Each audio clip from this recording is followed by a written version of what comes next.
अपघातात मंगळवेढा तालुक्यातील गोणेवाडी येथील मरण पावलेल्या क्षीरसागर व कराळे यांच्या निवासस्थानी खासदार प्रणितीताई शिंदे यांनी भेट देऊन कुटुंबियांचे केले सांत्वन।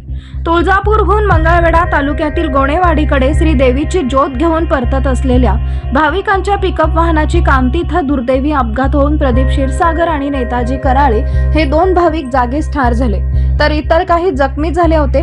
घडलेला अपघात अत्यंत वेदनादायी व दुःखद आहे। आज रोजी खासदार प्रणितीताई शिंदे यांनी या अपघातात मरण पावलेल्या क्षीरसागर व कराळे या दोन्ही कुटुंबियांची गोणेवाडी येथील निवासस्थानी भेट घेऊन कुटुंबियांचं सांत्वन केलं। या दुःखद प्रसंगात आपल्या सोबत असल्याचं सांगितले। मला सांगून गेले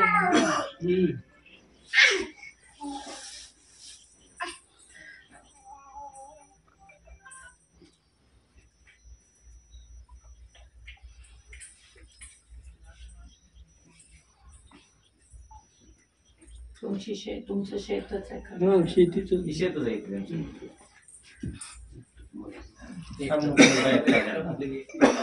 एकुलता तिकडे पण एकुलता आहे, एकुलता